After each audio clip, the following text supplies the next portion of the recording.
galera. A aula de hoje eu quero falar um pouco sobre alguns tipos de dados, na verdade, fazer um aprofundamento dos tipos de dados e falar um pouco sobre a biblioteca string.h, para também aprofundar na questão do uso de algumas funções pré-prontas que as bibliotecas trazem para a gente. Bom, esses quatro tipos aqui, principalmente, a gente já viu: char para armazenar caractere, int para inteiro, float para números reais até um certo tamanho de precisão, e double para armazenar números reais com precisão maior, no caso aqui precisão dupla. E esse void é um tipo vazio, como o nome diz, e bom, uma das utilidades dele é que, por exemplo, quando a gente abre uma IDE, geralmente tem int como tipo de retorno da função main, e aqui retorne zero. Mas, se numa função a gente não precisa que ela retorne alguma coisa propriamente, a gente pode colocar aqui tipo void. E essa linha já não é mais necessária, porque não vai precisar retornar nada. Pronto, vamos deixar assim. Vindo aqui mais para baixo, continuando seguindo esse blog, né, linguagemc.com.br, a gente vê que tem essas palavras-chave, que é signed, unsigned, long, short, e tudo isso está relacionado à questão do quanto eles vão, do como e quanto eles vão armazenar, ocupar espaço na memória. Por exemplo, signed significa que vai levar em consideração o sinal, e eu já vou explicar qual é a relação de um sinal com caractere, por exemplo. Unsigned é um inteiro, e na verdade é uma flag, né, uma palavra reservada, para que eu indique que eu não vou levar em consideração números negativos, ou seja, todo aquele range que eu tinha num signed, que leva em consideração números negativos e positivos, eu vou ter o mesmo tamanho do range, mas ele vai estar todo para o lado positivo, né? Como se fosse um deslocamento para a direita. Long quer dizer que eu vou ocupar mais espaço de memória e qualquer tipo de variável. E short é o contrário, vou ocupar menos espaço na memória. E aqui a gente pode ver que a gente pode fazer uma junção, uma associação dessas palavras-chave para criar como se fossem tipos complexos. Eu pego uma palavra-chave dessas, um modificador, e relaciono com o meu tipo primitivo. Pode ser int, float. Se a gente for ver aqui, por exemplo, o char, ele tem um intervalo de menos 128 a 127, e se a gente pegar 128 e somar com 127, a gente vai ter esse 255, como essa questão do deslocamento que eu expliquei. E o total de valores que tem num range de um unsigned char, por exemplo, é 256 valores. Se a gente lembrar lá de potência de 2, 256 é 2 elevado a 8. E 8, nesse caso, vai ser o número de bits que vai ser tomado da memória para poder armazenar esse tipo de variável. Ter essa noção de bits, bytes, é interessante porque essa linguagem binária é a linguagem que as máquinas conversam, e nós, como programadores, nós temos que ter essas noções. E aqui percebam, né, que tem tamanho 1, mas quando a gente vai, por exemplo, para unsigned int, eu vou ter 65.536 possíveis valores desse intervalo. E essa quantidade de valores é o 2 elevado a 16, ou seja, em vez de eu ter somente 8 bits para poder armazenar qualquer variável, eu vou ter o dobro disso, ou seja, 16. E essa lógica se estende. Agora, e assim, dá para fazer diversas associações, né? Com unsigned, eu vou restringir a minha variável a ter somente valores positivos nesse range, nesse intervalo. E signed é como se fosse normal. Outra coisa, a gente pode se perguntar, por que utilizar int ou short int se existe o long int? Em tese, né, em teoria, todos os inteiros eles podem ser armazenados nesse long int, ou no unsigned long int. Mas, como a gente está programando meio que em baixo nível, C é uma linguagem que pode fazer essa conversão diretamente para a linguagem de máquina, e a gente consegue, por exemplo, fazer rolagem de bits, manipular bits, somente utilizando C. Então a gente pode dizer que C em frente às outras linguagens, C é uma linguagem de baixo nível. Mas claro, frente a linguagens como Assembly, outras aí que tratam especificamente do comando dos processadores, a C pode ser vista como alto nível. Mas vamos focar aqui. Como C, a gente consegue fazer essa manipulação de bits, ou seja, trabalhar diretamente com aspectos de hardware, é interessante que a gente tenha essa noção de como utilizar esses modificadores, combinando com os tipos, para a gente fazer certas restrições de memória. Se a gente está criando um sistema, um programa qualquer, e a gente, pela regra de negócio, só por uma questão de eficiência mesmo, precisa que tal variável vá de um certo limite até outro, não possa ultrapassar isso, é daí que a gente utiliza esses modificadores. E, por exemplo, no caso do short int, o que a gente tem como garantia, de acordo com a documentação da linguagem, é que um tamanho de um short int sempre é menor ou igual, na verdade menor, né, do que o tamanho de um inteiro. E basicamente é isso sobre tipos, mas vamos entender essa questão dos valores. O que isso significa? Na verdade, com essa questão dos valores, o que eu quero dizer é que a gente pode fazer uma associação, na verdade, entre caracteres e números decimais. Esse é o gancho que eu queria fazer com vocês. Ah, mas antes de passar para a questão da tabela ASCII, que é como se fosse uma tabela que mapeia essa relação entre decimal e, e caracteres em geral, por que é interessante a gente ter noção desses modificadores? Eu já falei isso para vocês, porque nós somos programadores assim gerais, ou seja, a gente pode construir tanto sistemas quanto programas para rodar em sistemas, certo? E ter esse controle do uso de memória é importante. Mas como essa disciplina é uma disciplina introdutória, só ter a noção que existem esses modificadores já é o suficiente. Agora, indo para a questão do mapeamento, existe uma tabela, que é a tabela ASCII, e nessa tabela, se vocês olharem aqui para essa coluna dos decimais e aqui na coluna dos símbolos, mais especificamente a partir do decimal 32, a gente já consegue ver que existe uma relação entre caracteres que a gente conhece e números decimais.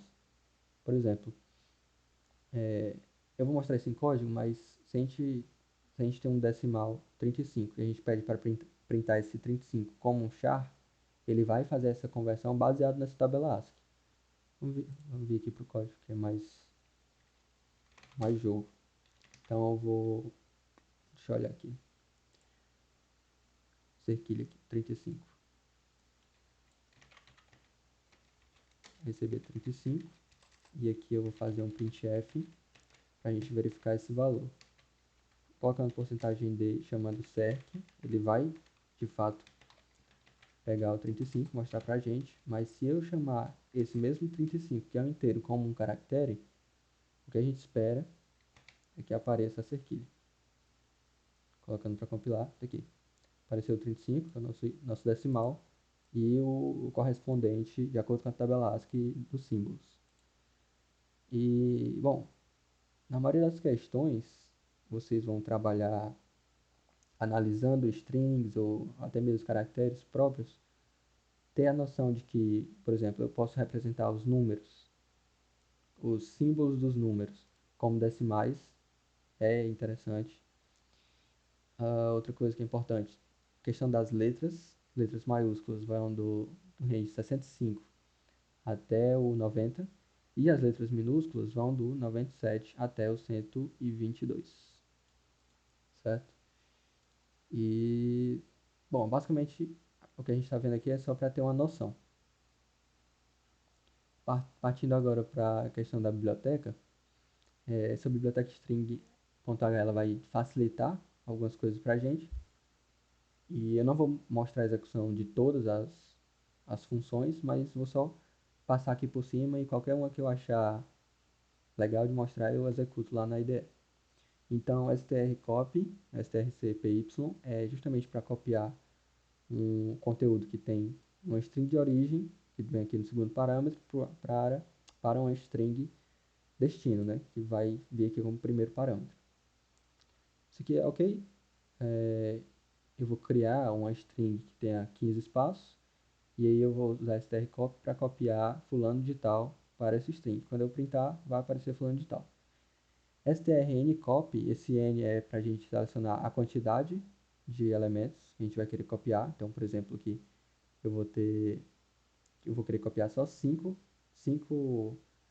índices da minha string para essa str2, e quando eu colocar para printar, vai pegar só os 5 primeiros passos, que vai do 0 ao 4. strcat é para concatenar strings. Então, se eu tenho, por exemplo, uma string chamada curso, e eu concateno com DC, como está aqui no exemplo, e eu printo, aí vai aparecer concatenado. O N, novamente, só para eu concatenar parte da string, não concatenar ela toda, pode ser útil em algumas questões. E essa função aqui, strlen, é len de length, que é comprimento, tamanho, e str de string, ela é bastante útil. Se vocês lembrarem das aulas de laço, quando a gente ia para aquele segundo parâmetro do for, que é justamente o que limita o nosso laço, a gente colocava o tamanho, assim, a gente colocava, por exemplo, int igual a 0 no for, aí ponto e vírgula, i menor do que um certo valor. Esse valor, geralmente, era o tamanho da string, do meu vetor. E, nesse caso, a gente não precisa ficar olhando para o tamanho da string. Se a gente sabe a string que a gente está querendo iterar pelos caracteres dela, a gente coloca só, no lugar daquele valor 1, strlen, e passa a string como parâmetro. Do jeito que está aqui, eu atribuo esse strlen para essa variável inteira, chamada tamanho, e quando eu printo, como a gente pode ver aqui, só tem 5 letras, aqui são 5 espaços, quando eu printo vai aparecer o 5 aqui, no lugar de tamanho. strcmp é string compare, basicamente eu vou analisar letra a letra, se, se combina, né, se é igual. Se for igual para todas as letras, depois que eu executar esse strcmp, ele vai me retornar 0. Se, por exemplo, por exemplo, eu tenho uma string começando com A, com Azão maiúsculo, e a segunda string começando com Bzão maiúsculo, elas já vão ter essa letra de diferença. E aí, quando essa função ela vai comparar letra a letra, ela vai ver que A é menor que B no sentido aqui da tabela ASCII. Deixa eu mostrar para vocês. Pronto. 65 é menor do que 66. E aí, o strcmp ele já vai retornar menor que zero. Essa aqui é importante mostrar. Vou executar aqui. Então, vou criar duas strings, str1 com 2 espaços, e ela vai ser Azão Bzão, e aqui vai ser Bzão Azão.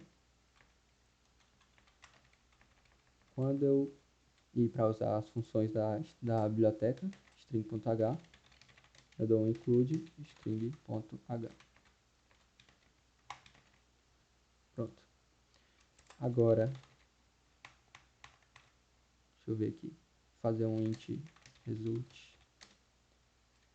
não vou atribuir nada agora, aí result vai receber strcmp, str1, str2, printf result. Quando eu colocar para executar, ele me retornou -1, justamente porque Azão é menor do que Bzão na tabela ASCII, então ele retorna aqui -1. Justamente por causa disso aqui, ó. E se fosse o contrário, né? Se a string, vamos trocar aqui 2 aqui para 1. Quando eu fizer essa execução, é para dar 1. Pronto. Deu 1 quer dizer que o conteúdo da string 1 é maior que o da string 2. Porque a string 1 agora começa com Bzão. Beleza. strncmp é justamente para fazer uma comparação de certa quantidade das strings. Ah, acredito que essa é a última. Isso. Essa strtalk, ela é interessante porque nas linguagens mais de alto nível isso é feito de uma maneira mais explícita, né? Na verdade, a gente só utiliza uma ponto split em um vetor, ou no string mesmo, e já vai direto. Essa strtalk, ela não pode não ser tão intuitiva, mas o que acontece é o seguinte: se eu tenho uma frase como essa, um string como essa, e eu faço um strtalk separando de acordo com os espaços, vamos aqui, ó. Eu vou pegar esse vetor que está armazenando minha string, e aqui eu estou dizendo para ele que o delimitador dessa string vai ser espaço. Então, cada vez que ele achar um espaço, ele vai separar a string anterior da string posterior, né? A que continuou. Outra coisa que é importante dizer é que a strtalk, ela é um ponteiro, né? Ela é um ponteiro na memória que vai apontar para o começo dessas substrings. Então, acho que é válido executar aqui. Vou pegar esse exemplo.